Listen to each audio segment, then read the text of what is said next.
The whispers followed Zara Valdez like shadows on a moonless night as she hurried down the main street of Del Rio, Texas. It was 1876, a time of new beginnings for the nation, but not, it seemed, for women with pasts like hers. The hem of her faded blue dress caught the dust as she kept her eyes fixed forward, pretending not to hear the hushed voices that trailed her like hungry coyotes. There she goes, the soiled dove from San Antonio. I heard she worked in every brothel from here to El Paso. Keep your husbands close when that one's around. Zara clutched her market basket tighter, the worn wicker cutting into her palm. 6 months in Del Rio, and the whispers had only grown louder. She had come here hoping for anonymity, for a chance to start again. Instead, she had found judgment hardened into certainty, with no opportunity for redemption. As she approached Wilson's general store, Mrs. Wilson, a round woman with perpetually pursed lips, gave a visible start and hurried inside as if Zara carried some contagious moral disease. Zara paused, took a steadying breath and followed. She needed supplies, regardless of the reception she would receive. The store bell jangled cheerfully, in stark contrast to the sudden silence that fell over the previously chattering customers. 3 women by the fabric section stiffened, gathering their children closer. The elderly Mr. Harkins by the tobacco counter looked away pointedly. Mrs. Wilson's lips thinned to nearly nothing as she positioned herself behind the counter, as if it might serve as protection. "I need flour and sugar, please," Zara said quietly, placing a few hard-earned coins on the scarred wooden surface. Mrs. Wilson didn't move. "We're running low on supplies, Miss Valdez. Perhaps you should try the store in Eagle Pass. It's only 20 miles south." The cruelty was casual, delivered with the same indifference one might show a stray dog. Zara felt heat rising in her cheeks, but refused to give them the satisfaction of her tears or anger. "I can see the flour sacks from here, Mrs. Wilson," she replied, her voice steady despite the trembling in her hands. "And I have good money to pay for them." The standoff might have continued if the store door hadn't opened again, the bell announcing a new arrival with its cheerful jingle. Boots thudded against the wooden floor, heavy, purposeful steps that caused every head to turn. Quentin Hayes removed his hat as he entered, revealing sun-streaked brown hair and a face tanned by long days on horseback. As the foreman of the Lazy S Ranch, he commanded a certain respect in Del Rio, though he rarely came into town except on ranch business. "Afternoon," he nodded, his deep voice filling the tense silence. His eyes, the color of the Texas sky at dusk, swept the scene before settling on Zara's rigid back and the untouched coins on the counter. "Mrs. Wilson," he said, stepping forward to stand beside Zara. "I'll need 20 pounds of flour, 10 of sugar, coffee beans, salt pork, and whatever vegetables you've got fresh today. Put it on the Lazy S account." He glanced at Zara. "And the ladies' order too." The collective intake of breath was audible. Mrs. Wilson's eyes widened to the size of saucers. "Mr. Hayes, I don't think Mr. Stanton would approve of—" "Mr. Stanton trusts my judgment in all matters concerning the ranch," Quentin interrupted smoothly.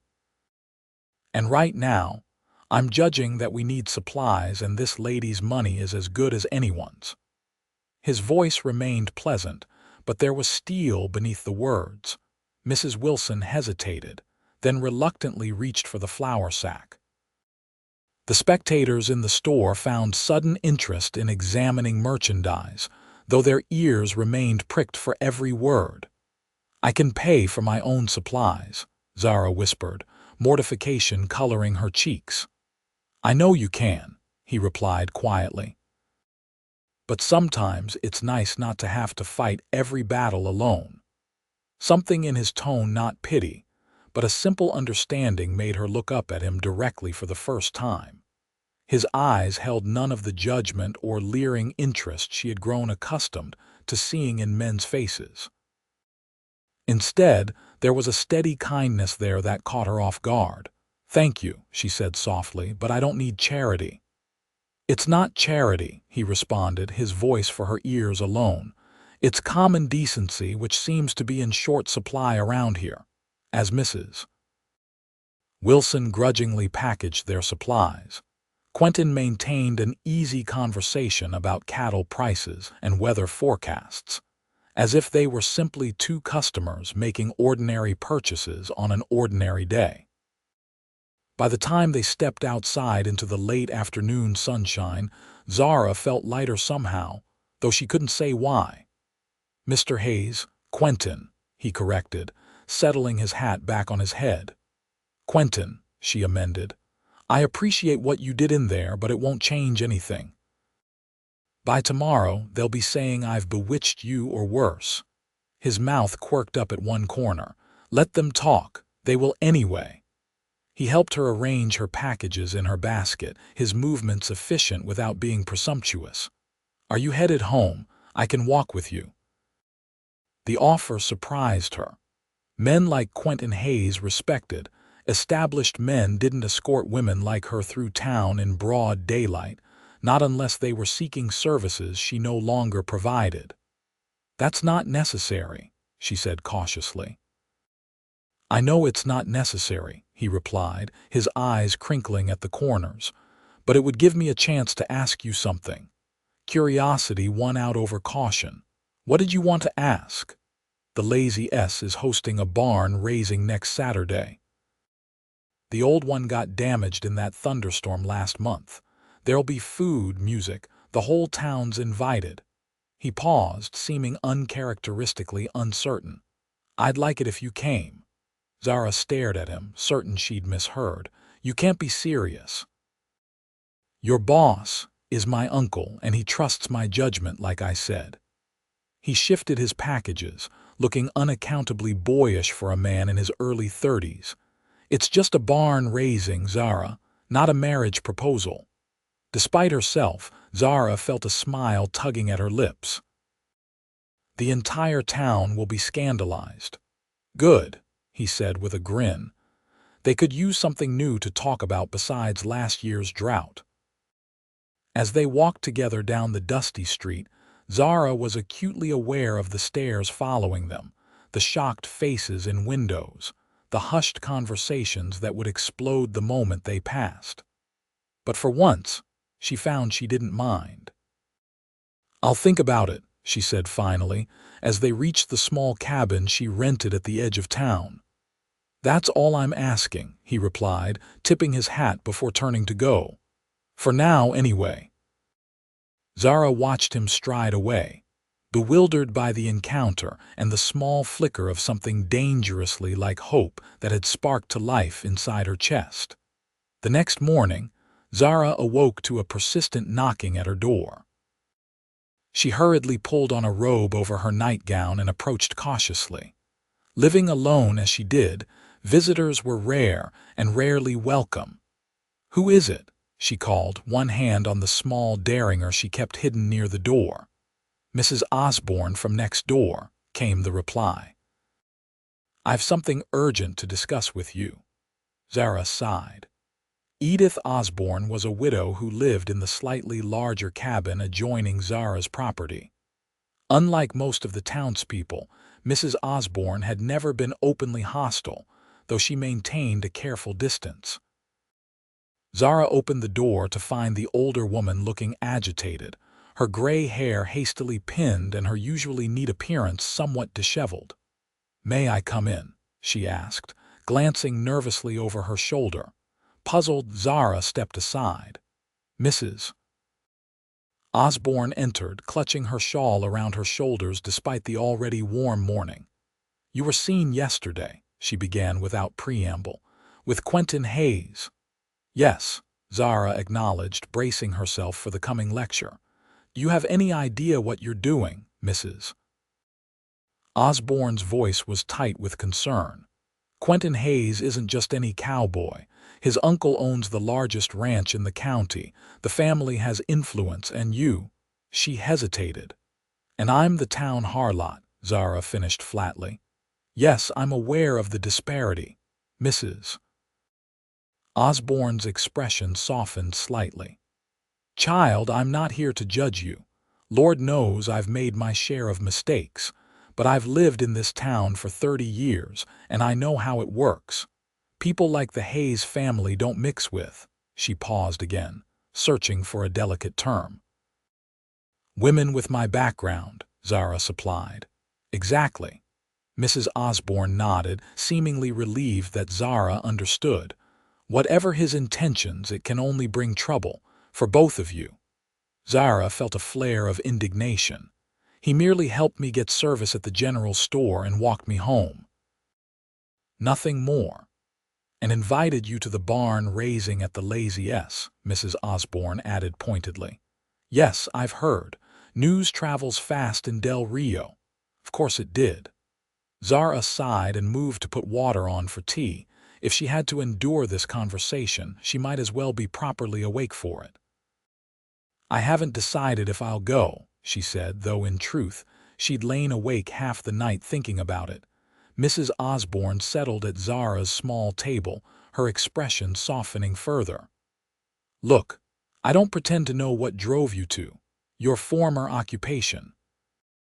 Times are hard, especially for women alone, but you've been trying to make an honest living here, and I respect that. I'd hate to see all your efforts ruined over a man." Zara brought 2 cups of tea to the table and sat across from her neighbor. "I appreciate your concern, Mrs. Osborne, truly. But I'm not harboring any delusions about Quentin Hayes or his interest in me." The older woman studied her over the rim of her teacup. "Are you sure about that? Because I saw the way he looked at you yesterday, and it wasn't the look of a man seeking a quick diversion." Zara felt heat rise to her face. "You must be mistaken." "I'm old, not blind," Mrs. Osborne replied with unexpected tartness. "That man looked at you the way my late husband used to look at me, like you were a puzzle he was determined to solve." Before Zara could formulate a response, another knock came at the door, this one louder and more insistent. "Miss Valdez, open up," a male voice demanded. Zara exchanged a worried glance with Mrs. Osborne and went to the door. Sheriff Blackwell stood on her porch, his weathered face set in stern lines beneath his gray mustache. "Sheriff," she greeted him cautiously. "What can I do for you? You can explain why you're trying to cause trouble in my town," he replied, pushing past her into the small cabin. He stopped short when he saw Mrs. Osborne. "Mrs. Osborne, madam, didn't expect to see you here." "Clearly," the older woman replied dryly. "What seems to be the problem, Sheriff?" Blackwell shifted uncomfortably.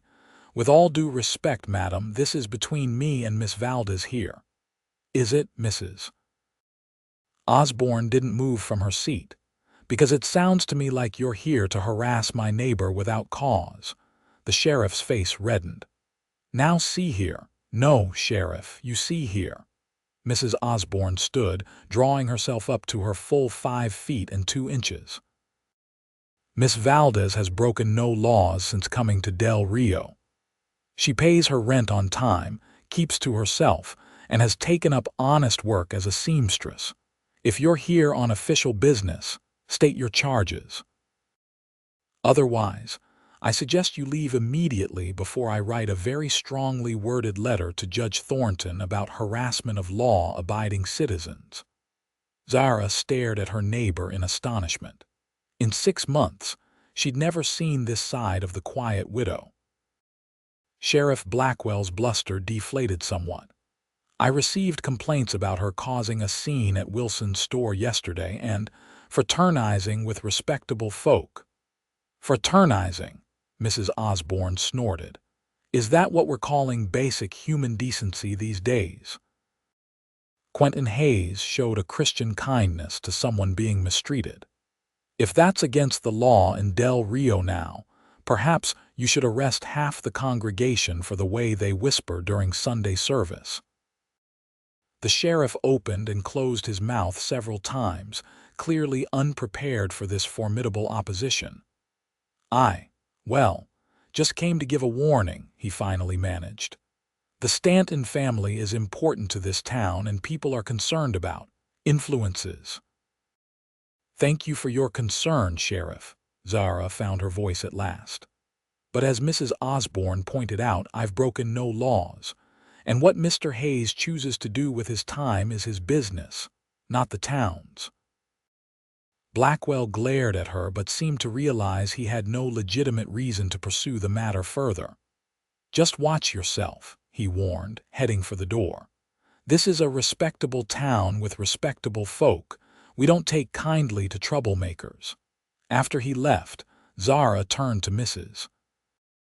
Osborne with genuine gratitude. "Thank you. You didn't have to do that." The older woman waved her hand dismissively. "Hiram Blackwell has always been more bluster than backbone. Besides, I've watched you these past months. You're trying to rebuild your life, and that deserves respect, not condemnation." She picked up her teacup again. "Now about this barn raising." "I'm still not sure I should go," Zara admitted. Mrs. Osborne studied her thoughtfully. "Perhaps you should. If for no other reason than to show this town that you won't be cowed by their small-mindedness. And," she added with a small smile, "I find I'm quite curious to see what Quentin Hayes sees in you that's worth defying convention for." Later that day, Zara was bent over her sewing when another knock came at her door. Half expecting the sheriff to have returned with reinforcements, she was startled to find Quentin Hayes himself standing on her porch, hat in hand. "Mr. Hayes," she said, automatically smoothing her hair. "Quentin," he corrected again, his smile warm. "I hope I'm not interrupting." "Just some mending," she replied, acutely aware of her simple work dress and the strands of hair escaping her hasty bun. "Is something wrong?" "Not at all. I just—" He hesitated, suddenly seeming less sure of himself. "I wanted to make sure you were all right. Word reached the ranch that Blackwell paid you a visit this morning." Zara sighed. "News really does travel fast here." "It's the only entertainment some folks have," he agreed with a rueful smile. "May I come in? Or would that cause you more trouble?" Zara hesitated. Having a man in her cabin alone would certainly set tongues wagging even more furiously, but she found herself strangely reluctant to send him away. "You can come in," she decided, stepping aside, "but only because I suspect we're already past the point where propriety matters." He entered, ducking slightly under the low door frame. Inside, he seemed larger somehow, his broad shoulders and tall frame making her small cabin feel even smaller. He glanced around with interest at her modest furnishings, the small table and 2 chairs, the narrow bed in the corner with its carefully patched quilt, the sewing basket overflowing with mending. "It's not much," she said, suddenly self-conscious. "It's neat as a pin," he replied. "And it feels like a home. That's more than can be said for a lot of bigger houses." There was no mockery in his tone, just simple appreciation that caught her off guard again. She gestured for him to sit at the table while she poured him a cup of water from the pitcher she kept there. "So, Sheriff Blackwell," he prompted after thanking her for the water. Zara shrugged.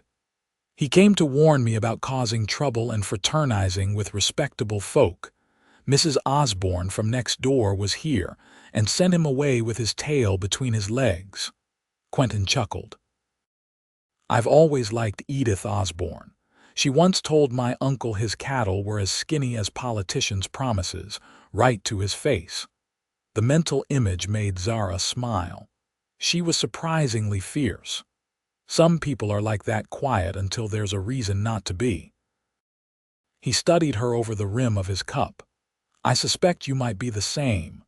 The observation was too close to the truth for comfort. Zara looked away. "Mr. Hayes, Quentin, why are you here?" Really? He set his cup down and leaned forward, his eyes intent on her face. Because I wanted to see you again. Because I can't stop thinking about the way you held your head high in that store yesterday, despite how they treated you. Because there's something about you that makes me want to know your story. His honesty was disarming. My story isn't a pleasant one, she warned. Few worth telling are, he replied. Mine certainly isn't. That surprised her. What darkness could possibly shadow the life of Quentin Hayes, foreman of the Lazy S and nephew to the great James Stanton? A flicker of something pain perhaps crossed his face before he covered it with a smile. That's a tale for another time. Right now, I want to know if you'll come to the barn raising, and before you answer, you should know that I've already told my uncle to expect you. Zara's eyes widened. You told your uncle about me. I did. He nodded, entirely unrepentant. I told him I'd invited a neighbor who's been unjustly treated by the town, and that I expected her to be welcomed with the same courtesy extended to any guest. And what did he say to that? She asked, barely breathing. Quentin's smile widened. He said it was about time I showed interest in something besides cattle and horses, and that any woman who could catch my attention was welcome at his table. Zara wasn't sure whether to laugh or cry. He doesn't know about my past. He doesn't care about your past, Quentin corrected gently. Neither do I. What matters is who you are now and who you're trying to become. She studied him, trying to find the angle, the hidden motive. Men, in her experience, always wanted something. Why are you doing this? What do you want from me? His expression sobered. Right now, just your company at a barn raising. A dance, maybe, if you're willing. The chance to talk somewhere other than your cabin with the town watching through the curtains. He gestured to the window, where she could indeed see a curtain hastily falling back into place at the house across the way. The simple honesty in his voice was more persuasive than any elaborate declaration could have been. Zara found herself nodding slowly. All right, she said. One barn raising. One dance, maybe, but don't say I didn't warn you about the consequences. His smile returned, brighter than before. I'll pick you up at noon on Saturday, he promised, rising to leave. At the door, he paused. And Zara, thank you for taking a chance. After he left, Zara stood for a long time at the window, watching him walk back toward the center of town with that easy, confident stride. She wasn't sure what had just happened, or what she had just agreed to, but for the first time in years, she felt something that might have been hope unfurling in her chest, delicate as a new spring leaf. The days leading up to the barn raising passed in a blur of anxiety and preparation for Zara. She had few dresses suitable for such an occasion, most of her garments being practical work clothes. After much deliberation, she decided to remake an older dress, using her considerable sewing skills to transform it into something more appropriate. The pale blue cotton had once been a somewhat elaborate dress from her days in San Antonio, with a neckline too low and trimmings too fancy for a respectable gathering. Zara spent evenings raising the neckline, removing the more ostentatious trim, and adding a modest white collar and cuffs that she embroidered with tiny forget-me-nots. The result was a dress that looked entirely new, pretty without being showy, feminine without being suggestive. On Saturday morning, she bathed in water heated on her small stove, washed her long dark hair, and pinned it up in a style that was neat but not severe. She avoided the rouge pot and lipstick that had once been daily necessities, opting instead for the natural color that had returned to her face since leaving her old life behind. Mrs. Osborne appeared at her door just as she was making these final preparations, carrying a small package wrapped in tissue paper. I thought you might need these, the older woman said, unwrapping a pair of delicate pearl earrings. They were my mother's. Nothing flashy, but they'll add a touch of elegance." Zara was speechless at the unexpected kindness. "Mrs. Osborne, I couldn't possibly—" "Nonsense," the widow interrupted. "They've been sitting in my jewelry box for years. Besides," she added with a twinkle in her eye, "I'm quite invested in seeing how this day unfolds. Consider it my contribution to the drama." With trembling fingers, Zara accepted the earrings and put them on, the cool weight of the pearls against her neck a reminder of the unexpected ally she had found. When Quentin arrived at noon, driving a smart buggy pulled by a handsome bay horse, Zara felt her heart flutter nervously in her chest. He had traded his working clothes for a clean white shirt, dark vest, and polished boots. His brown hair was neatly combed, though a stubborn lock already curled over his forehead in the humid Texas air. "Miss Valdez," he greeted her formally, though his eyes danced with pleasure as he took in her appearance. "You look beautiful." "Thank you," she replied, accepting his hand to step up into the buggy. She was acutely aware of the eyes watching from neighboring windows. "You clean up nicely yourself." As they drove toward the outskirts of town where the Lazy S Ranch spread across thousands of acres, Zara felt as if she were in a dream. The warm May sunshine, the gentle sway of the buggy, the solid presence of the man beside her, it all seemed surreal after months of isolation and judgment. "Nervous?" Quentin asked, correctly reading her silence. "Terrified," she admitted, seeing no point in pretense. "I haven't been to a gathering like this since, well, in a very long time. Just remember you're my guest," he said, his voice reassuring. "Anyone who forgets their manners will answer to me." The confidence in his tone was comforting, though Zara harbored no illusions about the reception that awaited her. She had lived too long in the real world to believe that one man, even one as respected as Quentin Hayes, could instantly overcome years of prejudice and moral judgment. The Lazy S Ranch house came into view as they crested a small hill, a sprawling two-story structure with a wide veranda and carefully tended garden. Behind it, the framework of the new barn was already partially constructed, with dozens of men swarming over it like ants on a hill. Women had set up tables laden with food beneath large oak trees, while children ran playing between them. It was a scene of community and cooperation that made Zara's chest ache with a longing she hadn't allowed herself to feel in years. As their buggy approached, heads began to turn. Conversations paused. Children were called closer to their mothers' sides. Zara forced herself to sit straighter, chin lifted, though her hands clenched tightly in her lap. Quentin seemed oblivious to the reaction, or perhaps he simply chose to ignore it. He drove directly to the hitching post near the main house and jumped down, coming around to offer Zara his hand with formal courtesy. "Quentin," a booming voice called from the veranda. "About time you showed up. We've been waiting for your expertise on that west corner support." James Stanton descended the steps with the vigor of a much younger man, though his hair and beard were silver.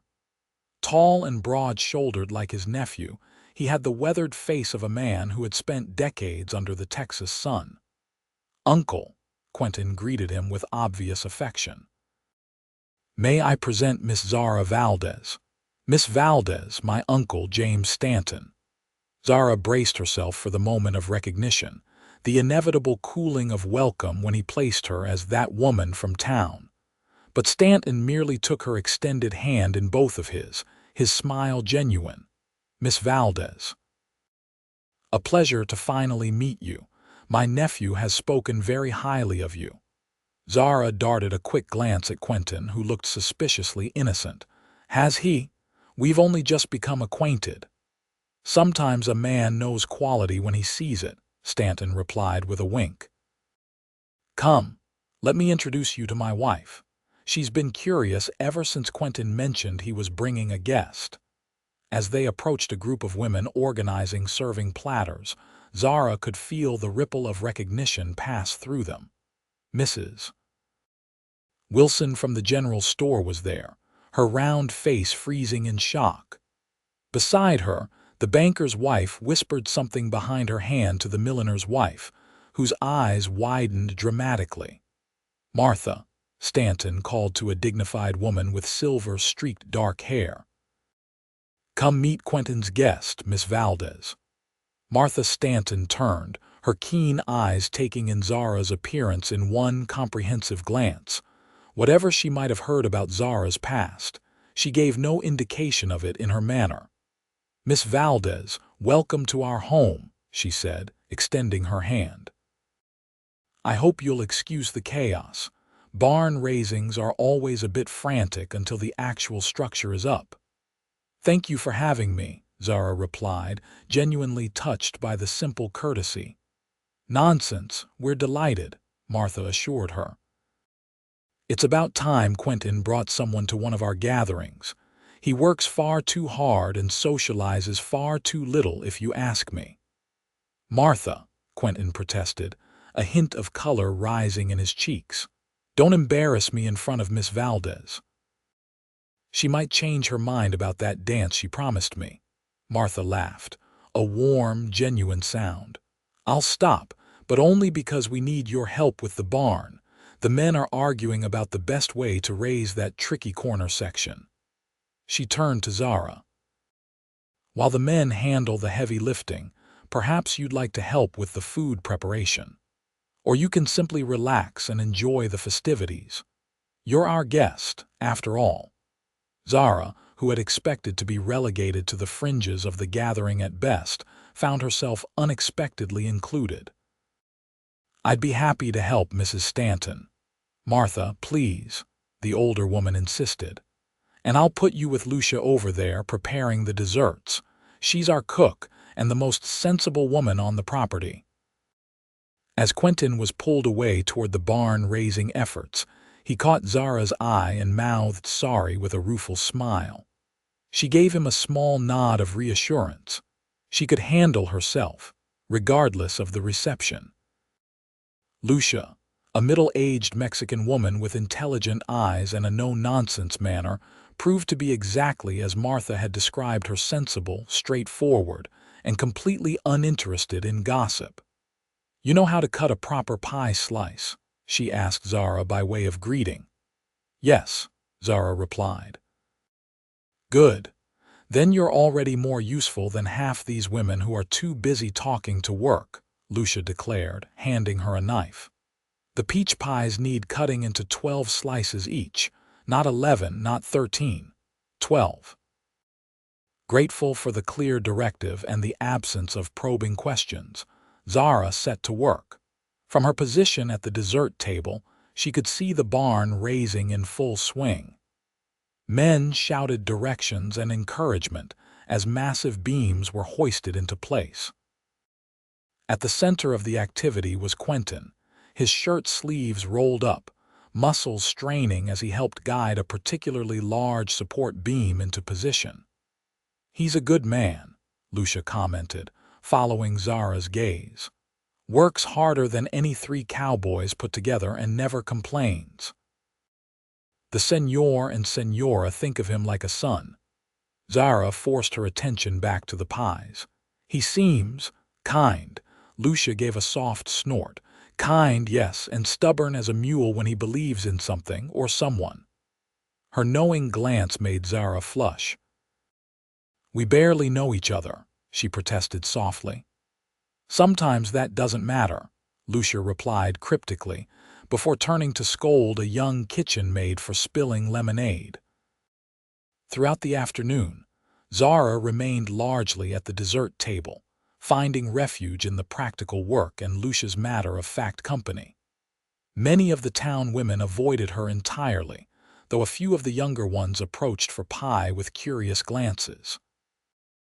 The men were less subtle, several finding excuses to come for seconds or thirds of dessert, their eyes lingering on her in ways that made her skin crawl with old memories. But for every uncomfortable encounter, there seemed to be a counterbalance. Martha Stanton made a point of checking on her regularly. James Stanton boisterously complimented her pie-cutting skills, and most surprisingly, Mrs. Osborne arrived mid-afternoon and immediately joined Zara at the dessert table, creating a buffer of respectability that seemed to temper the worst of the curiosity and judgment. By late afternoon, the frame of the new barn stood completed, a skeleton of what would eventually be a massive structure. The men, sweaty and triumphant, made their way to the food tables while fiddlers set up for dancing on a wooden platform near the house. Quentin found Zara just as she was helping clean up the dessert table. His face was flushed with exertion and satisfaction, a smudge of dirt across one cheekbone. "I see you survived," he said, accepting a cup of lemonade from her. "Better than expected," she admitted. "Your aunt and uncle are very kind." "They're good judges of character," he replied, watching her with those intent blue eyes. "How about that dance I was promised?" Zara hesitated, glancing toward the platform where couples were already gathering. "Are you sure? Everyone will be watching." "Let them watch," he said with a shrug. "Maybe they'll learn something about looking beyond appearances." Before she could protest further, he took her hand and led her toward the dancing area. The fiddlers were playing a lively reel, but as Quentin and Zara approached, they finished the piece and moved into a slower waltz, as if by some prearranged signal. Zara felt the stares as Quentin led her onto the floor, his hand resting properly at her waist, the other holding hers. She had danced before, of course in saloons and parlor houses where the steps were less formal and the intentions far less honorable. But never like this, never in the open air with the setting sun turning everything golden, never with a man who looked at her as if she were something precious rather than something to be used. "Everyone's staring," she murmured as he guided her through the first turn. "They're staring because you're the most beautiful woman here," he replied simply. The compliment, delivered without flourish or expectation, warmed her more than elaborate praise ever could have. She relaxed slightly into the dance, allowing herself to enjoy the music and the steady guidance of his hand at her waist. "Thank you," she said after a moment. "For what? For this? For inviting me? For not caring what people think?" His expression softened. "I care what some people think," he corrected. "People whose opinions matter, my aunt and uncle, a few true friends, you," he hesitated. "I'd like to know what you think of me, Zara." The directness of the question caught her off guard. "I think you're either the kindest man I've ever met or the most foolhardy," she answered honestly. He laughed, the sound rich and genuine. "Probably a bit of both. My uncle always says I'd argue with the sun about which direction to rise if I thought it was wrong." They danced in companionable silence for a few moments, the music washing over them. Zara was acutely aware of the warmth of his hand through the fabric of her dress, the subtle scent of soap and sunshine that clung to him, the way his eyes never left her face. "Will you tell me?" he asked suddenly. "About your past," the question, though not unexpected, still sent a chill through her. "Why, you said it didn't matter." "It doesn't change how I see you," he clarified, "but it's part of what made you who you are. I want to understand, not judge." Zara missed a step, but he seamlessly adjusted, keeping them in rhythm with the music. "Not here," she said finally. "Not with everyone watching and listening." "Then somewhere else," he suggested. "Tomorrow I could take you on a proper tour of the ranch. There are places where the only listeners are the birds and the wind in the grass." The invitation was tempting, more tempting than she wanted to admit. "Your reputation is my concern, not yours," he interrupted gently. "Besides, we'll take a proper chaperone. Lucia packs an excellent picnic basket and is completely incapable of being impressed by scandal." Despite her misgivings, Zara found herself smiling. "You've thought this through, haven't you?" "I've thought of little else for days," he admitted, his honesty once again disarming her defenses. As the music drew to a close, he didn't immediately release her hand. Instead, he drew her slightly away from the other dancers, toward the edge of the platform where a massive oak provided some shelter from curious eyes. "Tomorrow," he pressed. "I'll come for you at 10. Looking into his earnest face, Zara found she couldn't refuse. "Tomorrow," she agreed, "but I make no promises about what I'll share or how you'll feel about it afterward." His smile was like the sunrise. "That's all I ask. A chance." As they rejoined the gathering, Zara was conscious of the speculative glances and whispered comments, but they seemed less important somehow. For the first time in longer than she could remember, she was looking forward to tomorrow. True to his word, Quentin arrived at her cabin the next morning at precisely 10 o'clock. This time he came on horseback, leading a gentle-looking mare for Zara and accompanied by Lucia, who rode her own horse and carried substantial saddlebags that presumably contained the promised picnic. "Good morning," he called cheerfully as she stepped onto her porch. "Perfect day for a ride, wouldn't you say?" Indeed, the May morning was glorious, the sky a clear, endless blue, the air fragrant with wildflowers and new growth. Zara had dressed practically in a split riding skirt she had sewn herself, a simple blouse, and a wide-brimmed hat to protect her face from the sun. "I wasn't sure if you rode," Quentin said as he helped her mount the mare. "But Daisy here is as gentle as they come. She practically puts her riders on herself." The horse did seem unusually accommodating, standing perfectly still as Zara settled into the saddle. It had been years since she'd ridden regularly, but the familiar motions came back to her quickly. "I grew up on a small farm outside San Antonio," she explained. "I learned to ride almost before I could walk." Quentin's eyes lit with interest at this small revelation about her past, but he didn't press for more. Instead, he mounted his own horse, a spirited bay stallion that danced impatiently beneath him. "Settle down, Thunder," he murmured to the animal, patting its neck. To Zara, he explained, "He's young and full of himself, but he's got a good heart." "Rather like his rider," Lucia commented dryly from her sturdy pinto, earning a laugh from Quentin and a surprised smile from Zara. They set out at an easy pace, following a well-worn trail that led away from town and deeper into the Lazy S property. The landscape opened before them, rolling hills covered in spring grass, stands of live oak offering pools of shade, the occasional creek winding like a silver ribbon through the terrain. In the distance, cattle grazed peacefully, their forms dark dots against the green. "It's beautiful," Zara breathed, taking in the vastness of it. After the confines of her small cabin and the claustrophobic judgment of town, the open space felt like freedom. "This is my favorite part of ranching," Quentin admitted, riding alongside her. "Not the cattle or the business side, though that has its satisfactions, but this. The land itself. It changes with the seasons but remains fundamentally itself. Honest, demanding but fair." The simple poetry in his words touched something in Zara. She glanced at him, seeing not just the successful ranch foreman but a man with a deep connection to the world around him. Lucia rode slightly behind them, maintaining a discreet distance that offered the illusion of privacy while still fulfilling her role as chaperone.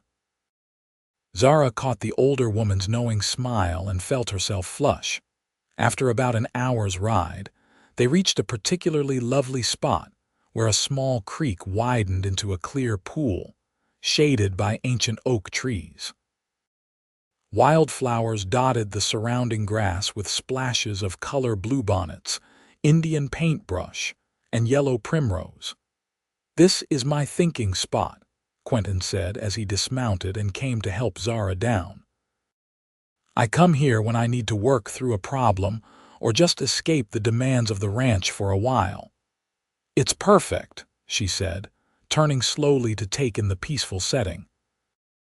Lucia efficiently unpacked the saddlebags, revealing a feast of cold chicken, fresh bread, cheese, fruit, and a jug of lemonade.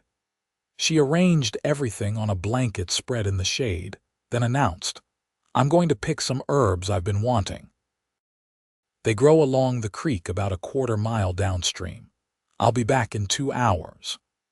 Her meaningful glance at Quentin made it clear that she was giving them privacy while still maintaining the appearance of propriety. After she departed, Quentin gestured for Zara to sit on the blanket. "She's subtle as a stampeding herd," he said with a chuckle, "but her heart's in the right place." They ate in companionable silence for a while, the only sounds the gentle gurgle of the creek, the rustling leaves overhead, and the occasional calls of birds. Zara found herself relaxing, the peaceful setting working its magic on her tense nerves. "You promised to tell me about your farm near San Antonio," Quentin prompted gently when they had finished eating. Zara traced a pattern on the blanket, gathering her thoughts. "It wasn't much, 20 acres, mostly cotton with some vegetables and a few head of cattle. My father worked himself to death trying to make it profitable after my mother died of fever when I was 12. Quentin listened attentively, his expression open and free of judgment.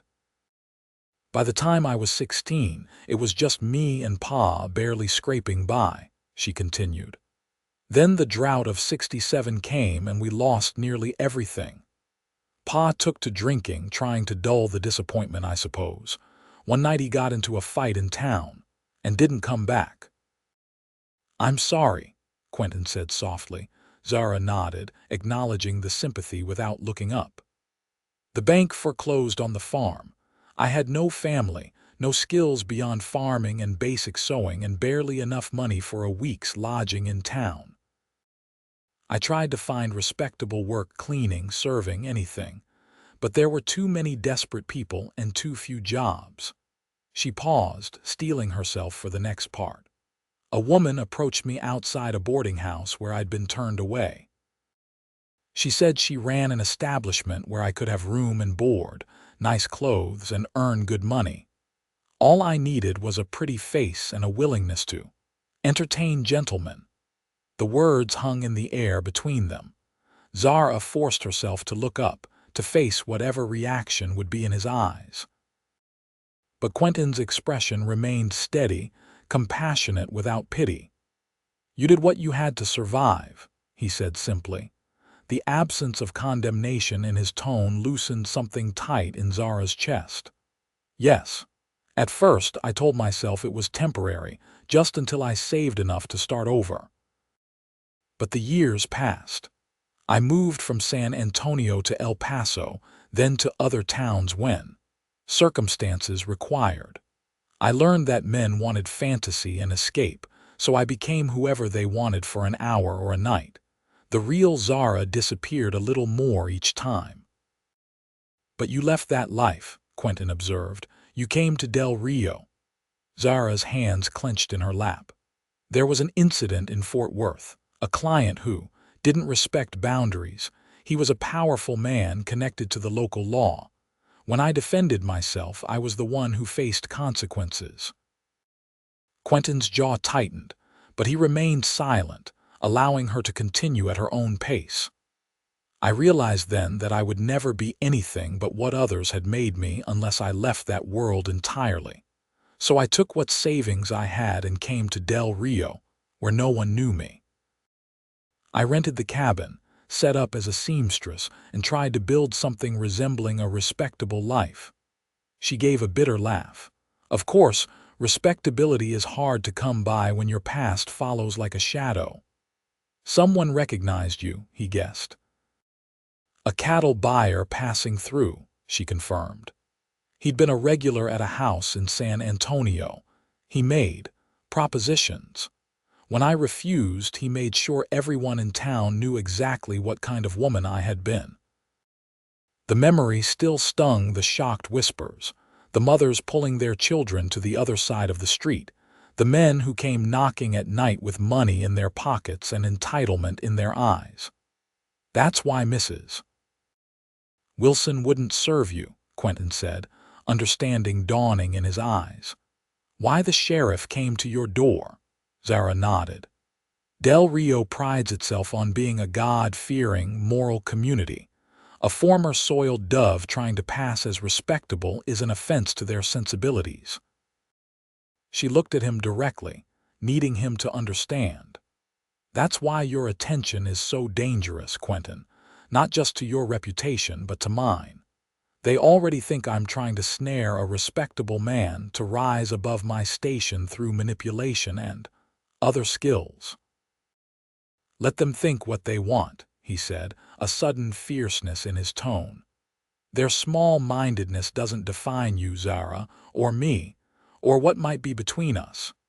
His words warmed her even as she tried to maintain her practical perspective. It's not so simple.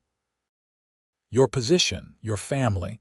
My uncle worked cattle drives for 15 years before he had enough to buy his first parcel of land, Quentin interrupted. My aunt was a schoolteacher from Philadelphia who came west against her family's wishes.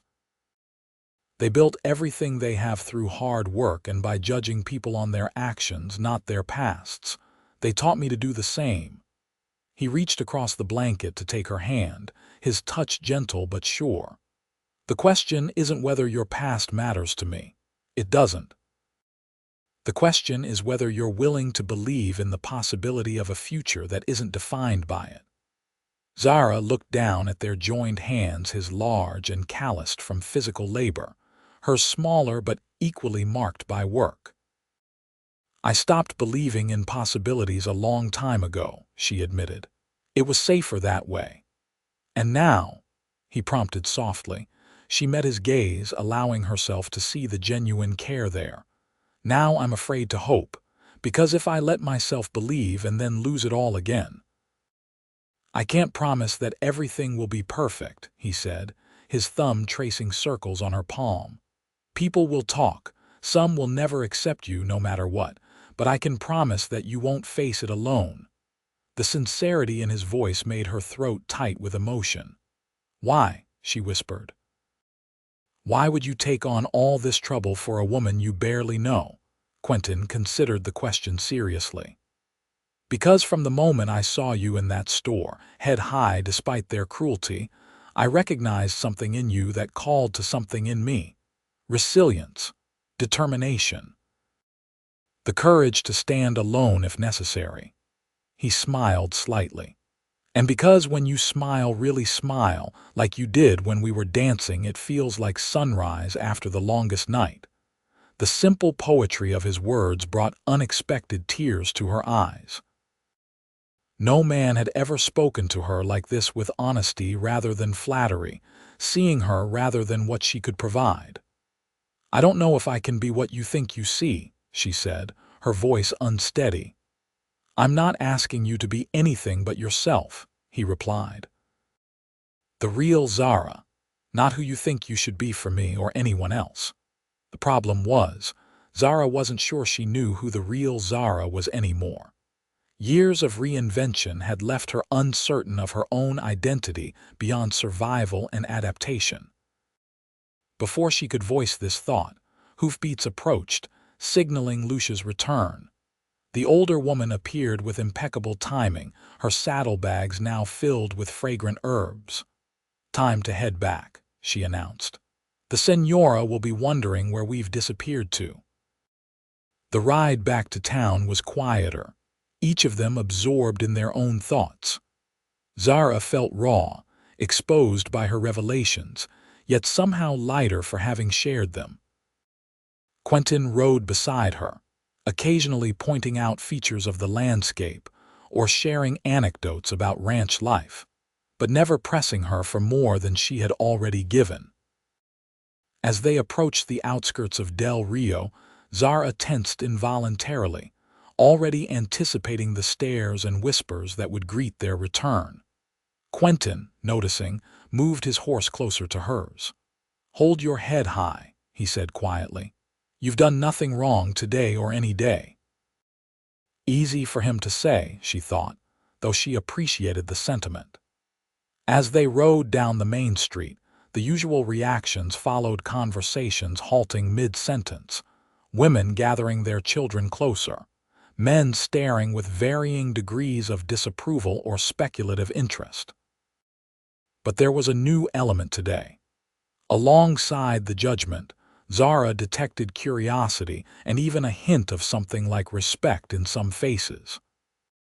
Word of her attendance at the Stanton barn raising had clearly spread, along with the fact that she had been treated as an honored guest by the most influential family in the county. When they reached her cabin, Quentin dismounted and came to help her down, his hands strong and sure at her waist. Lucia tactfully busied herself adjusting her saddlebags, giving them a moment of relative privacy. "Thank you for today," Zara said, finding it difficult to meet his eyes after the intimacy of their conversation by the creek. "Thank you for trusting me with your story," he replied. "I know it wasn't easy." She nodded, unsure what came next. Part of her wanted to retreat into the safety of her cabin, to process everything that had happened and been said. Another part was reluctant to break the connection between them. Quentin seemed to understand her conflicted feelings. "I have to check on a new herd tomorrow, but I'd like to see you again soon. Perhaps dinner at the ranch on Wednesday. My aunt specifically asked me to invite you." The invitation surprised her. "Your aunt wants to see me again." "She said you were refreshingly direct and had character," he reported with a smile. From Martha Stanton, that's high praise indeed. Despite her reservations, Zara found herself agreeing. "Wednesday, then. But please, no special arrangements. I don't want to be an imposition." "You could never be that," he assured her.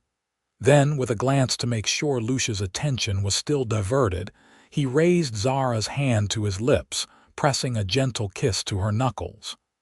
"Until Wednesday." The simple gesture, performed with such genuine care, affected Zara more deeply than the most passionate embraces of her past. She watched him ride away, Lucia following after a knowing nod in Zara's direction, and wondered if she was making the biggest mistake of her life by allowing herself to hope.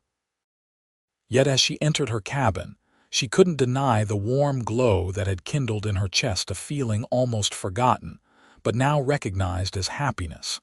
The days until Wednesday passed more quickly than Zara expected, filled with work and an unusual number of visitors. Mrs. Osborne came by daily, ostensibly to borrow sewing supplies but clearly curious about developments. To Zara's surprise, Martha Stanton herself appeared on Tuesday, bringing a basket of fresh vegetables from the ranch garden and extending the dinner invitation personally. "Nothing formal," Martha assured her, "just family supper. Though I'd love your input on a dress pattern I'm struggling with if you're willing." This evidence that Quentin had mentioned her sewing skills, that he had been thinking and talking about her beyond their meetings, brought a blush to Zara's cheeks that the older woman pretended not to notice. Most surprising of all was a visit from Sheriff Blackwell, who appeared at her door looking distinctly uncomfortable. "Miss Valdez," he began, turning his hat in his hands, "I've come to offer an apology for my behavior last week. It has been brought to my attention that my conduct was unbecoming of my office." Zara, stunned, could only stare at him.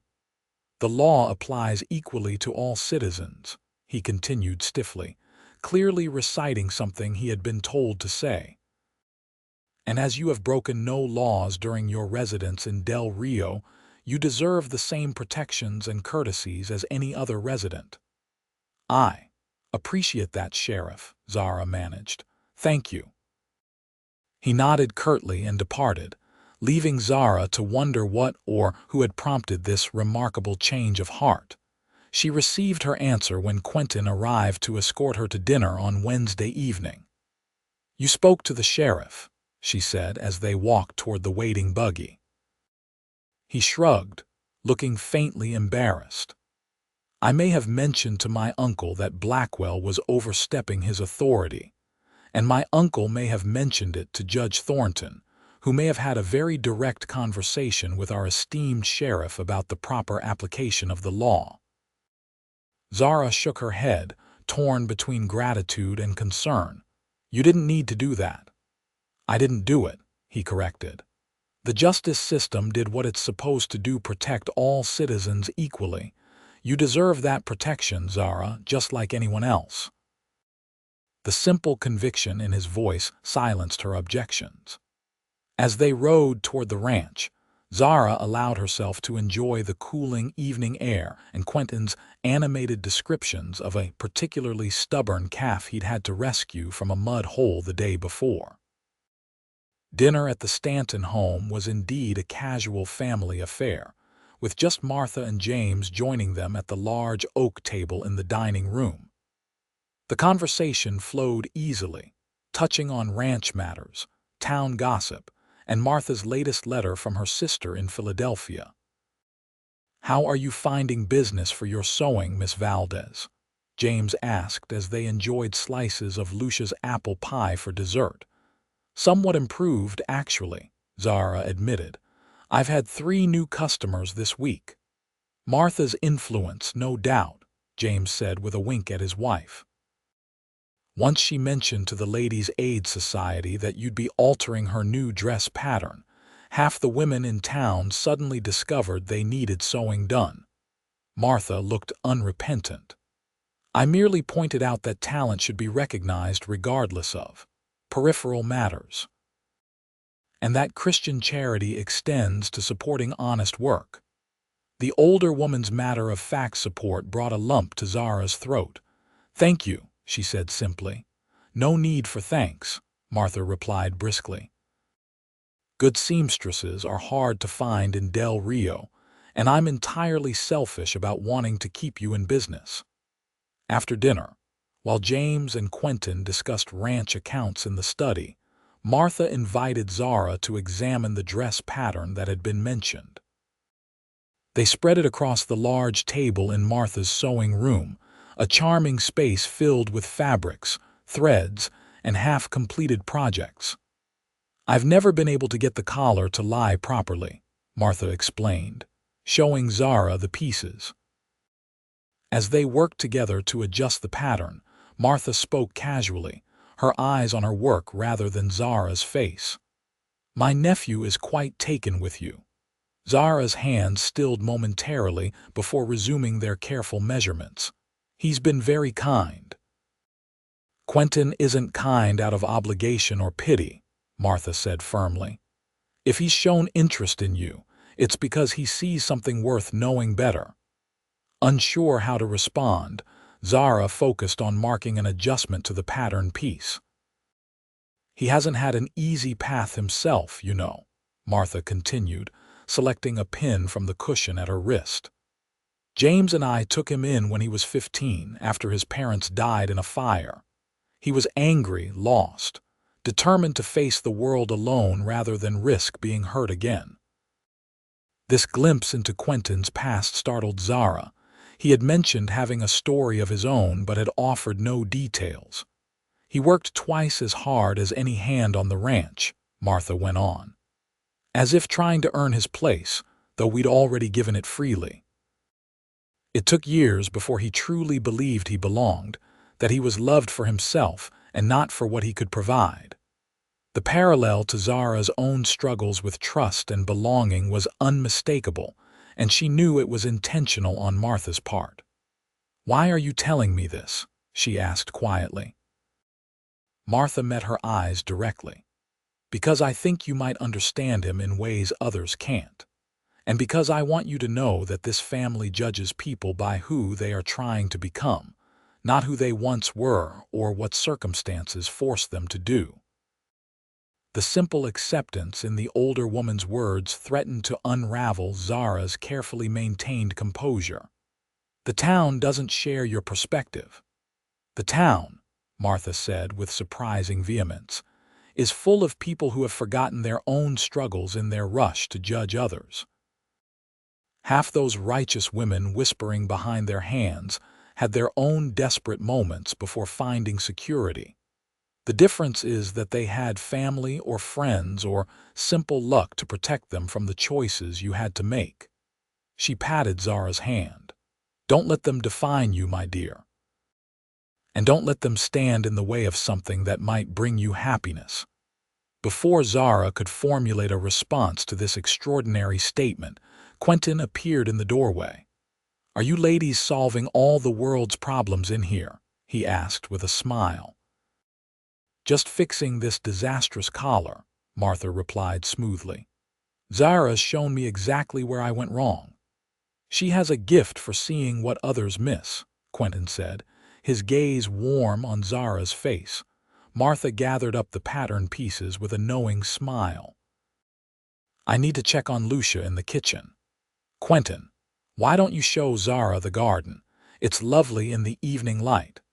The garden was indeed beautiful, with carefully tended roses just coming into bloom and stone pathways winding between beds of herbs and flowers.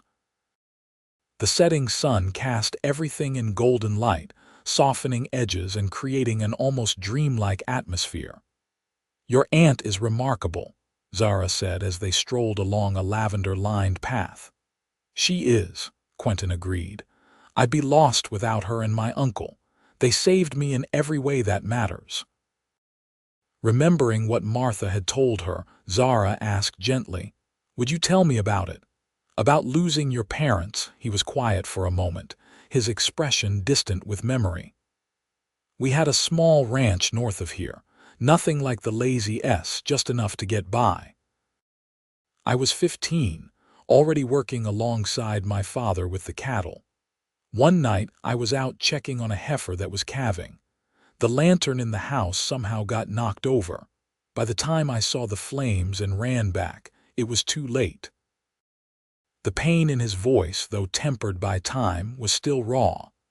Zara instinctively touched his arm in silent comfort.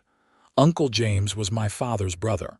He and Martha took me in without hesitation, though they'd never had children of their own. I was difficult, angry, convinced that anyone I cared for would be taken away."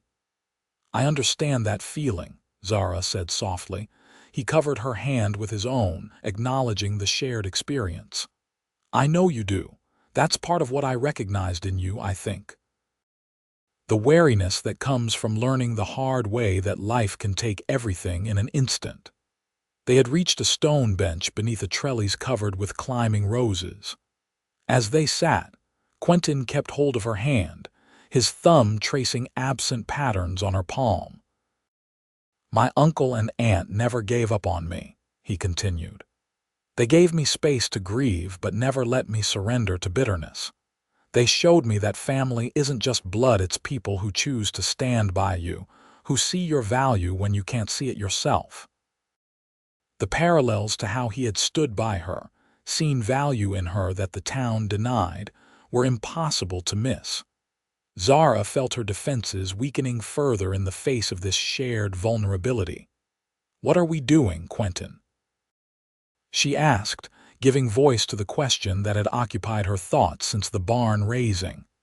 "Where can this possibly lead? The town will never fully accept me. There will always be whispers, judgment."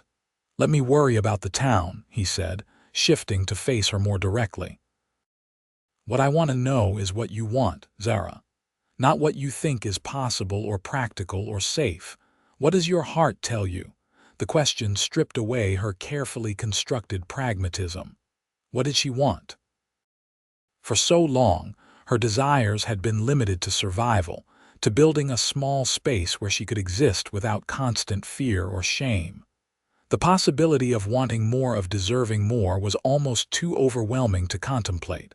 "I want," she began, then faltered. Taking a deep breath, she tried again.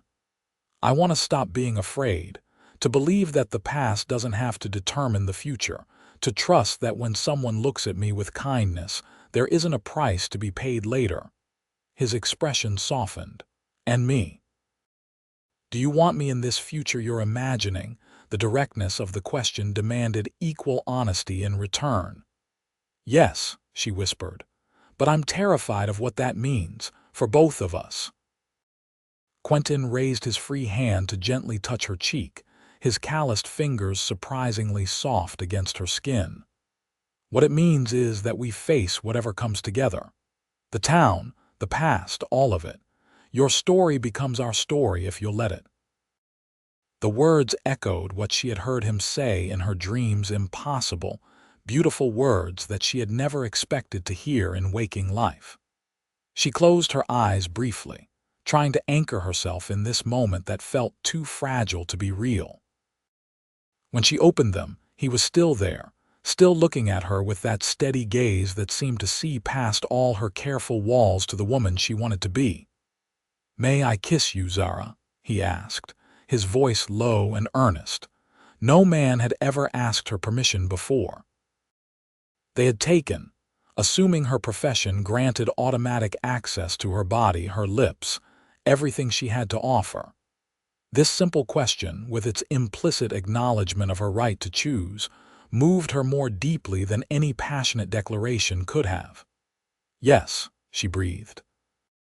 His kiss was gentle, almost reverent, the barest pressure of his lips against hers, warm and sweet in the golden evening light. It held none of the demand or possession she had known in the past. Yet it awakened something in her that had long been dormant, a capacity for tenderness she had thought lost forever. When they parted, Zara found herself trembling slightly, overwhelmed not by passion, but by the sheer emotional impact of being treated with such care. "We should go back inside," she said after a moment, though she made no move to rise. "In a minute," he agreed, equally reluctant to break the moment. "Zara, I want you to know, I'm not rushing into anything. I understand this is complicated for both of us, but I also want to be clear about my intentions." She tensed slightly, uncertainty returning. "Your intentions?" "To court you properly," he said simply. "To give us both time to be sure of what we want, and if, in that time, we find that what we feel is lasting. To build a life together that has nothing to do with who we were and everything to do with who we can be for each other." The declaration, made without flowery language or grand promises, resonated with Zara's own cautious hope. "The town will adapt or not," he interrupted gently. "Some will come around like Mrs. Osborne has. Some won't. But Del Rio isn't the whole world, Zara. And even here, we have allies, my aunt and uncle, Lucia, others who are willing to see beyond rumor and judgment." He was right, she realized. In the weeks since that day in the general store, small changes had already begun. Mrs. Osborne's friendship, Martha Stanton's patronage, even Sheriff Blackwell's grudging apology. They were small steps, perhaps, but significant in a town where opinions had seemed set in stone. "I'd like that," she said finally, "to see where this leads, slowly." His smile was like sunrise breaking through clouds. "Slowly," he agreed, raising her hand to his lips in a gesture that was becoming familiar and cherished. "But steadily." As they walked back to the house, hand in hand in the deepening twilight, Zara felt a strange lightness in her chest. It wasn't the headlong rush of infatuation or the desperate clinging to any kindness she had known in harder times. It was something quieter, steadier, a cautious unfurling of hope, like the first green shoot breaking through soil after a long winter. Spring gave way to summer, and with it came a gradual transformation in Zara's life in Del Rio. Quentin courted her with a patience and respect that continually surprised her. Sunday drives in his buggy, picnics by the creek on his days off from ranch work, evenings on the porch of her cabin, where they talked for hours about books, dreams, and the small daily experiences that made up a life. Each outing was conducted with impeccable propriety, often with Mrs. Osborne or Lucia serving as chaperone. Yet they grew closer in ways that had nothing to do with physical intimacy. Zara found herself sharing thoughts and feelings she had never voiced to another soul, her childhood dreams of adventure, her secret love of poetry, the crushing loneliness that had been her constant companion for so many years. In return, Quentin revealed his own hidden self, his fear of failing his uncle's trust, his occasional yearning for a simpler life than ranch management, the nightmares about fire that still sometimes woke him sweating and disoriented. The town's reaction evolved in fits and starts. Some, like Mrs. Wilson at the general store, maintained a frosty distance, serving Zara when required but with pinched lips and averted eyes. Others, influenced by Martha Stanton's example, gradually unbent enough to greet Zara in the street or even request her sewing services. "It's the quality of your work, Mrs. Hampton," the banker's wife, said stiffly when she came to collect a dress Zara had altered. "One can't deny that you have skill with a needle." It was a small concession, but Zara recognized it as significant from a woman who had previously crossed the street to avoid passing her on the sidewalk. The greatest surprise came on a sweltering July afternoon when Reverend Miller's wife appeared at Zara's door, looking uncomfortable but determined. "Miss Valdez," she began formally, "the Ladies' Aid Society is organizing a quilt to raise funds for the new school roof. We find ourselves in need of someone with exceptional sewing skills to help with the more elaborate squares. Mrs. Stanton suggested you might be willing to assist." The invitation for it was clearly that, despite its roundabout delivery, left Zara momentarily speechless. The Ladies' Aid Society was the pinnacle of respectability in Del Rio, its membership a clear indication of social acceptance. "I would be happy to help," she managed. "When do you meet?" "Wednesdays at 2 in the church hall," Mrs. Miller replied, relaxing slightly at Zara's agreement. "We provide tea and cake." It was a small step, imperfectly offered, but it was more than Zara had ever expected to receive in Del Rio. When she told Quentin about it that evening, his smile was triumphant. "What did I tell you?" he said, taking her hands in his as they sat on her porch swing. "People can change when given reason and example." "Some people," she corrected, still cautious despite her pleasure at the invitation. "And perhaps only because your aunt has championed me. Or perhaps because they've seen the real you, hardworking, honest, skilled, and realized their judgments were based on rumor rather than reality," he countered. The weeks passed in a pattern of small victories and lingering prejudices. For every neighbor who began to nod in greeting, another still whispered behind their hand. For every new sewing customer, there was someone who pointedly took their business elsewhere. Yet the balance was shifting, however gradually, toward acceptance. Through it all, Quentin remained steadfast, his support neither wavering nor becoming oppressive. He respected her independence, encouraged her growing confidence, and never tried to rush her heart's cautious unfolding. By late August, when the Texas heat lay heavy across the land, and even the evenings brought little relief, Zara found herself thinking of the future with a hope that would have seemed impossible mere months before. Her sewing business had grown enough to provide a comfortable living. She had, if not friends, then at least cordial acquaintances in town. And she had Quentin, whose patient devotion had become the cornerstone of her new life. On a particularly beautiful evening, with a rare, cool breeze providing respite from the heat, he took her for a drive along the river that gave Del Rio its name. As the sun began to set, painting the water in shades of gold and crimson, he pulled the buggy to a halt in a secluded spot shaded by cypress trees. "I have something for you," he said, reaching into his pocket and withdrawing a small box. "Not what you might think," he added quickly, seeing her startled expression. Not yet, though I hope we're moving in that direction. Curious, Zara opened the box to find a small silver key nestled on a bed of cotton. It's a key to the foreman's house on the Lazy S, he explained. The one I've been living in since Uncle James promoted me 5 years ago. It's not grand, but it's solid 3 rooms, a good kitchen, a porch that catches the morning sun. Zara looked from the key to his face, unsure what he was suggesting. I'm not asking you to live there with me. Not until if we marry, he clarified, a hint of color rising in his tanned cheeks. But I am asking if you'd consider making it a home, our home someday. Adding curtains, choosing furniture, thinking about a future where it belongs to both of us.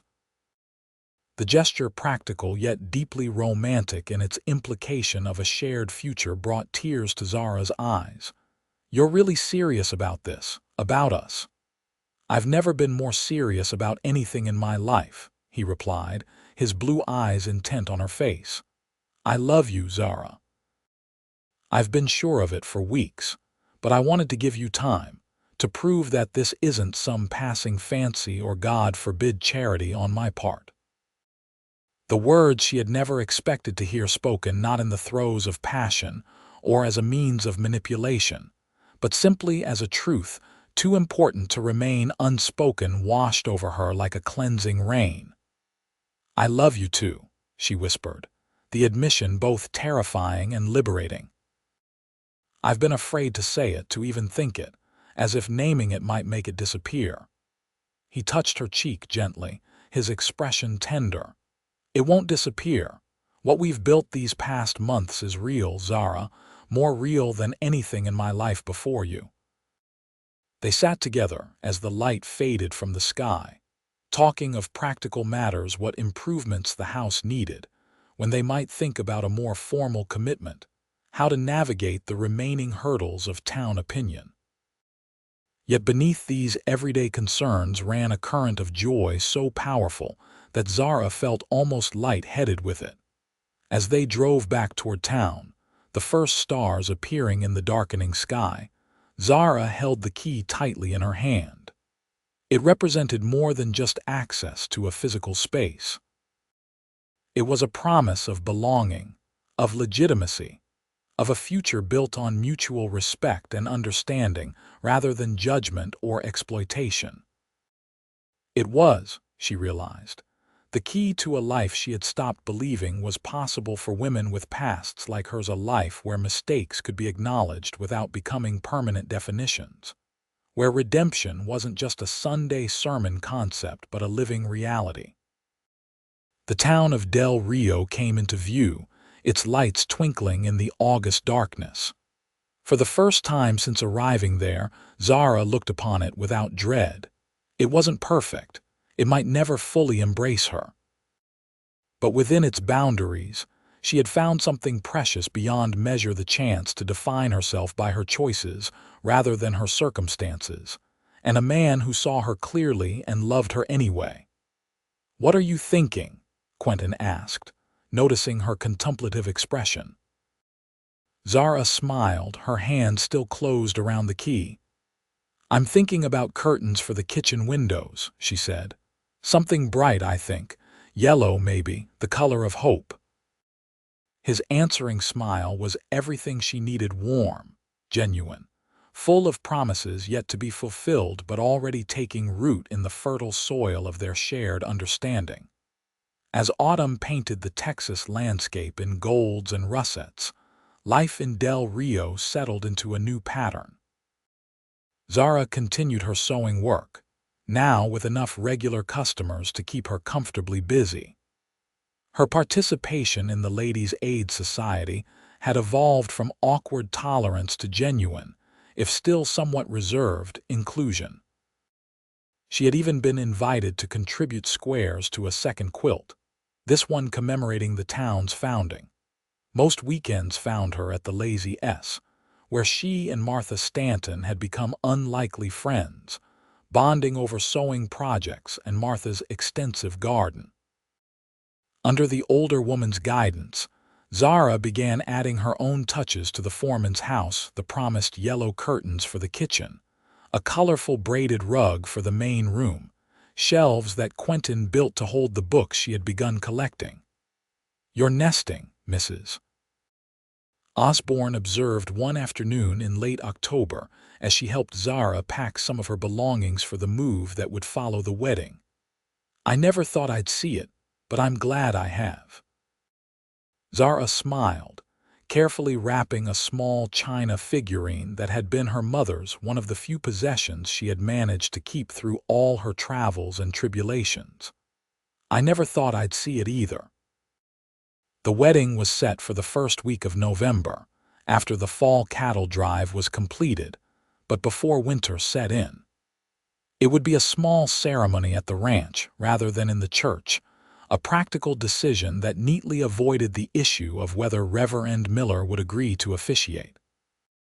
Judge Thornton would perform the civil ceremony with a small reception to follow.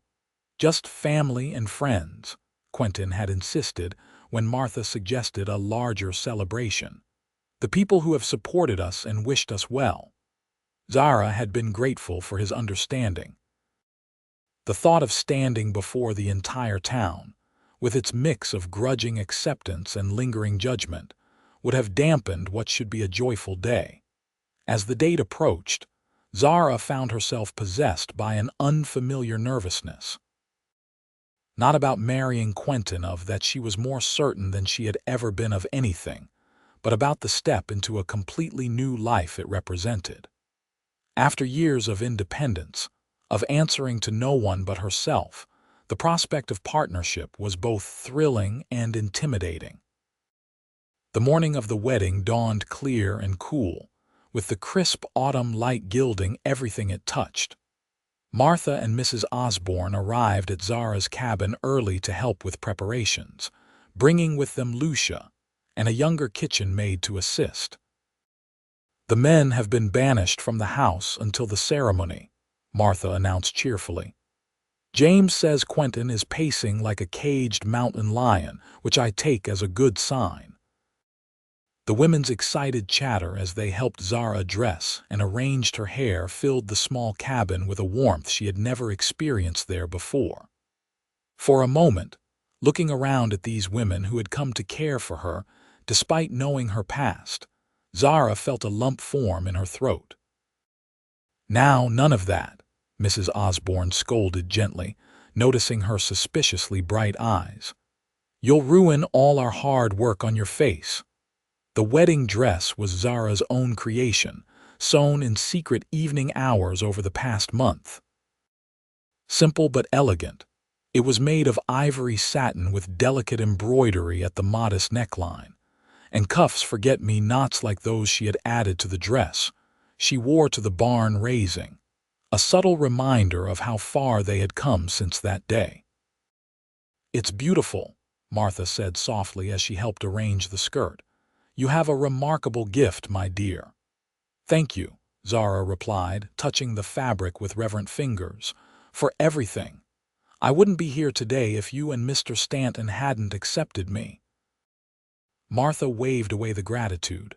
"Nonsense. Quentin has always known his own mind. Our acceptance just made the path a bit smoother." She adjusted the small wreath of autumn flowers in Zara's dark hair. "There, perfect. Are you ready?" Zara took a deep breath, looking at her reflection in the small mirror propped on her dressing table. The woman who gazed back at her seemed both familiar and strange, her features the same, but illuminated from within by a joy and peace she had never expected to find. "Yes," she said firmly. "I'm ready." The buggy ride to the ranch passed in a blur of nervous excitement. As they approached, Zara could see the preparations that had been made: autumn flowers and garlands decorating the front porch, rows of chairs arranged in the garden where the late roses still bloomed, a table laden with food and drink for the celebration to follow. What caught her attention most, however, was the small gathering of people already assembled. Not just the expected ranch hands and the Stantons' closest friends, but faces from town she had not anticipated. Mrs. Hampton from the bank, Reverend Miller and his wife, even Sheriff Blackwell looking uncomfortable but determined in his Sunday best. And at the center of it all, waiting beside Judge Thornton beneath an arch of autumn leaves, was Quentin. He had never looked more handsome, dressed in a new black suit with a crisp white shirt, his usually unruly hair tamed for the occasion. But it was his expression when he caught sight of her that took Zara's breath away, a look of such pure, undisguised joy that it seemed to illuminate the entire garden. As James Stanton escorted her down the makeshift aisle, another unexpected honor that had brought tears to her eyes when he offered, Zara was conscious only of Quentin's face drawing nearer, of the future opening before them with each step. The ceremony itself was brief and heartfelt. Judge Thornton spoke of commitment and partnership, of building a life based on mutual respect and understanding. When it came time for their vows, Quentin took both Zara's hands in his voice clear and steady as he promised to honor, cherish, and protect her all the days of his life. When her turn came, Zara surprised herself with the steadiness of her own voice.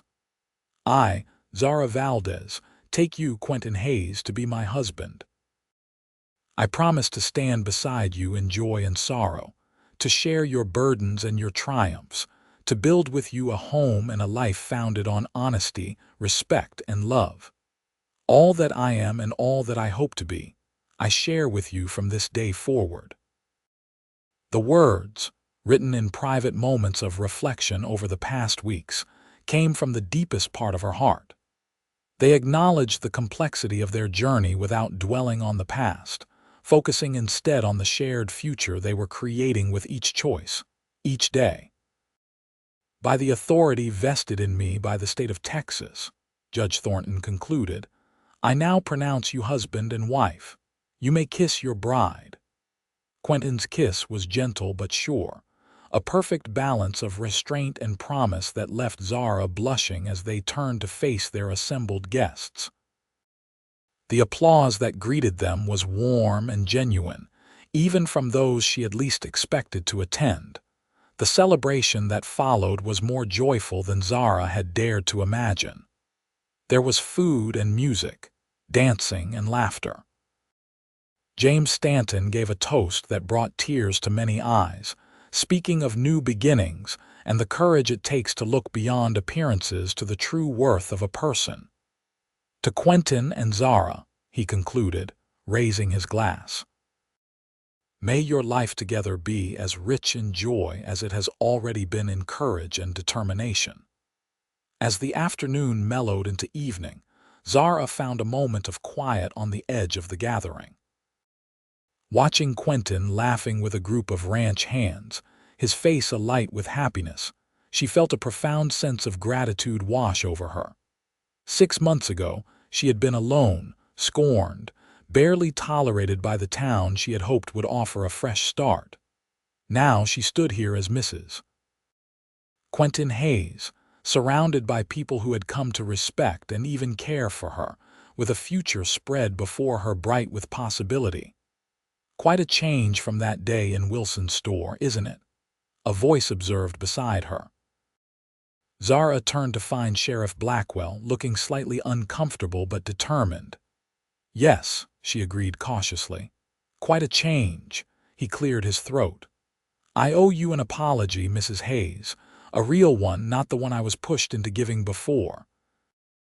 I judged you without knowing you based on rumors and, well, prejudice, plain and simple. That's not the kind of lawman I want to be."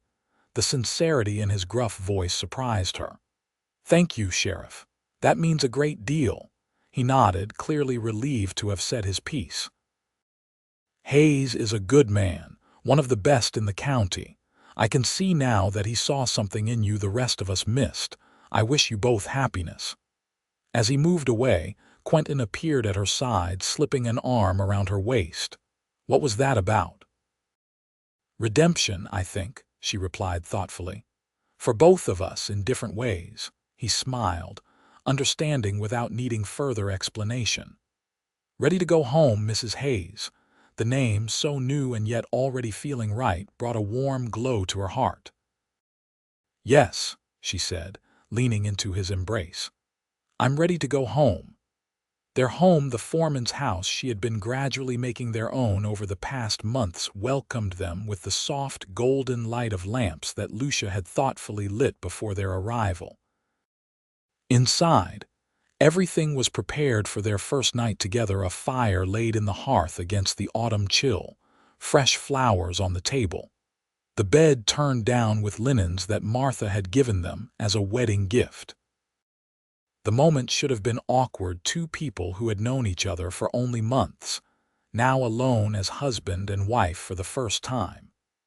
Yet there was an ease between them, built on the foundation of trust and understanding they had established during their courtship. Quentin built up the fire while Zara moved around the room, lighting additional lamps, creating pools of warmth and light against the gathering darkness outside. When she turned from the last lamp, she found him watching her with a tender expression that made her heart skip. "What?" she asked, suddenly self-conscious. "I was just thinking that you make this house look like home," he said simply. "It never felt that way before, even after 5 years of living here." The words touched her deeply. "It is home now," she said, crossing to stand before him. "Our home." He took her hands in his expression growing serious. "Zara, I want you to know, there's no rush tonight for anything. I know your experiences with physical intimacy haven't been on your terms. I want everything between us to be different from that, to be your choice in your time." The consideration behind his words, the recognition of how her past might affect her approach to this aspect of marriage, moved her almost to tears. "Thank you," she whispered. "But I'm not afraid, Quentin. Not with you." And she wasn't, she realized with some surprise. The man before her had proven himself trustworthy in every way, had shown her patience and respect at every turn.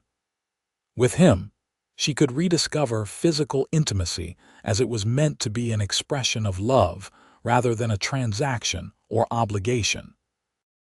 When he kissed her, it was with the same gentle reverence he had always shown, but with an underlying current of desire he had carefully controlled until now. Zara responded with a freedom she had never experienced before, allowing herself to truly feel rather than perform. Their first night together was a revelation, tender, sometimes hesitant as they learned each other, occasionally punctuated by soft laughter as they navigated this new territory together. But more than the physical pleasure, which was greater than Zara had known possible, was the emotional connection, the sense of truly being known and cherished for herself alone. Afterward, lying in his arms with her head pillowed on his chest, Zara felt a profound sense of peace. "I never thought I could have this," she admitted softly. "A real marriage, a home, respect." Quentin's hand stroked gently through her unbound hair. "You deserve all of it and more. I meant what I said that day in the general store. Your past doesn't define you. Your story is our story now, and we're writing it together, day by day." The words echoed what he had said to her months ago, when the possibility of this life had seemed like an impossible dream. Now, wrapped in the warmth of his embrace in their home, Zara knew that the dream had become reality, not perfect, perhaps, still with challenges to face, but real and lasting and entirely theirs. "I love you, Quentin Hayes," she whispered into the quiet darkness. "And I love you, Zara Hayes," he replied, his arms tightening around her. "Today, tomorrow, and all the days to come." Outside their window, the stars wheeled across the Texas sky, bearing witness to the commitment they had made, two people who had found in each other not just love, but understanding, acceptance, and the courage to believe that the past need not determine the future. In the years that followed, Del Rio would come to know a different Zara Hayes, than the woman they had once scorned. They would see her as the capable wife of the lazy foreman, later as a respected businesswoman when she opened a small dressmaking shop on Main Street, and eventually as a mother when she and Quentin welcomed their first child, a son they named James after the uncle who had supported their union from the beginning. Some prejudices would linger. Some wounds would never fully heal. But for every door that remained closed to her, another opened unexpected friendships, professional respect, the joy of family and community that she had once believed forever beyond her reach. And through it all, Quentin remained exactly as he had promised, to be steady, loving her partner in all things. Together they faced drought years and prosperous ones, welcomed 2 more children, a daughter and another son, weathered illness and celebrated triumphs. Their story, begun in judgment and prejudice, became instead a testament to the possibility of redemption and new beginnings. It was a story told in quiet moments, Quentin teaching their children to ride, Zara reading by lamplight while he worked on ranch accounts, the 2 of them sitting on their porch in the evening, watching the Texas sunset paint the sky in colors no artist could capture. It was a story of 2 people who had found in each other not just love, but the courage to believe that the past need not define the future, that with understanding, patience, and an open heart, even the deepest wounds could heal, and the most unlikely beginnings could lead to a life of unexpected joy.